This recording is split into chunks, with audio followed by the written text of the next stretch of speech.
we went to Ocean Park, Maine, and my mother was looking for somebody for me to chum around with. So her old high school friend lived in Ocean Park and had two sons and a daughter.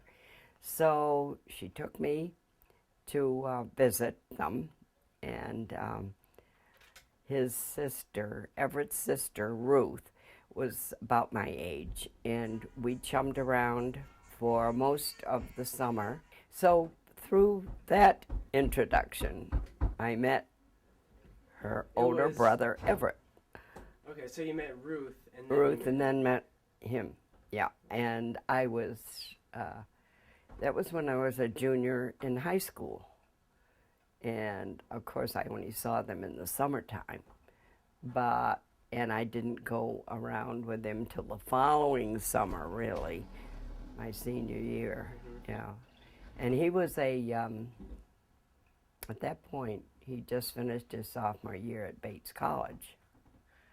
And so my freshman year, he was a senior, and we went together during that year. Then after I finished Bates, I went out to the University of Chicago, School of Social Service Administration, the name was, and spent the year out there. Well, the 3 years that he wasn't there, I went around with some other people. And and we kind of lost contact. Yeah. But while I was out in Chicago, I called him up.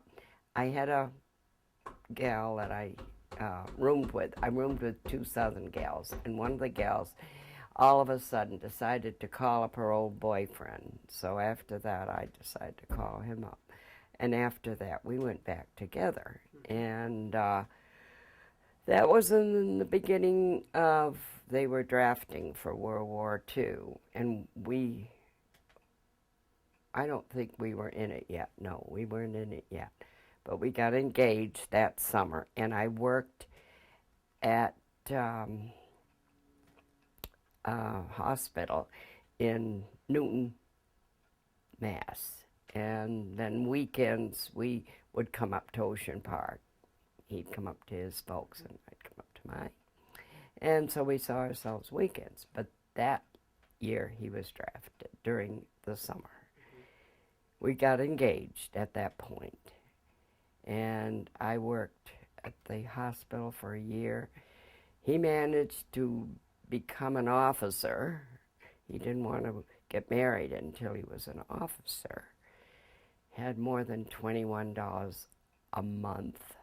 That's what they paid the enlisted men in those days. And they were enlisting everybody, as you well know. Yeah. So anyway, that summer, that would have been after he became an officer. We got married in Ocean Park. And that would have been 1942. Yeah, quite a while ago.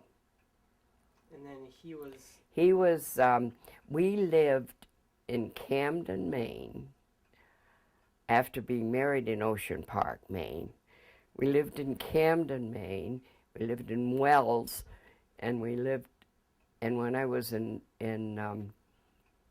Wells, I got a room in a really old farmhouse, and I used to keep the fires going for this couple that went down to Kennebunk and worked in a shoe factory, a rather older couple, and I kept their fires going because that's how they heated their little old house in the country. But next door was a restaurant, so I was able to go there for my meals. The restaurant was right across from where they had the soldiers billeted. The soldiers were there to protect the shoreline from what they thought might be Germans coming in from submarines, along the coast. And we never heard about much of that. They didn't tell the public much about it. But you couldn't have any lights on anywhere near the shore at night. You had to black out with black curtains and everything Wow. at that point. Yeah. And these soldiers, he was, one of the officers leading these soldiers. And he got got back over to sleep with me every other night. I think they let them off. Yeah. So I I did a lot of sewing. The woman let me use her sewing machine. So I decided that for that Christmas I'd make all these different things. I can't remember what I made now, but I kept busy and I wrote a lot of letters and did a few things for the woman that owned the place. We were there through the winter, which was, and then we went. He was changed to Saco, which was a bigger place. And eventually, I went and stayed where some other officers' wives were staying. There, where we had our board and room. Then we found an apartment, and when he wasn't off, I was able to take a bus and go down where my folks had a cottage at Ocean Park, which was pretty neat. Yeah, that was nice. So by the next fall, uh, Louise was born, in, and I went. I had a doctor in Portland. She was born while he was still there. here. But right after she was born, he was notified that he was going to be sent to chemical warfare school in Maryland. So he had to come into the hospital and tell me, maybe you better go home with your parents with that baby. So that's what my mom came down from Pittsfield, and over Thanksgiving we had an aunt that we went and had Thanksgiving with, and my dad came down too, and they took me back to Pittsfield, Mass. And I was real lucky to have somebody to help me with a new baby. From Maryland on the weekend, he had off from, I don't know just what time, in the afternoon, and he'd catch a train to Albany and sometimes take a cab to Pittsfield, which was 36 miles. Paid $25 to get up to Pittsfield so we could see the baby and me, which was very nice. And he'd have about 12 or 13 hours there and have to go back.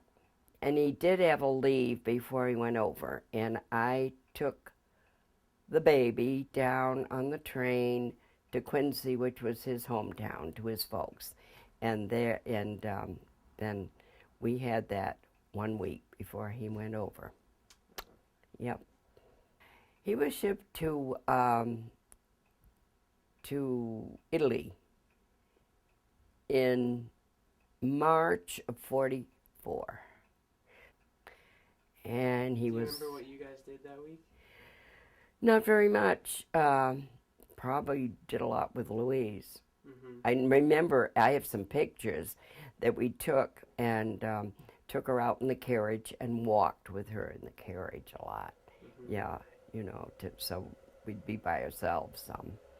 And I don't remember it too well, all that, except it was great having him home, but it was awful hard seeing him go. Yeah. Yeah. I can imagine. And you guys wrote to each other, though, right? Oh, yeah, I had a lot of letters and some very nice poems, and he was pretty good at writing poems, yeah.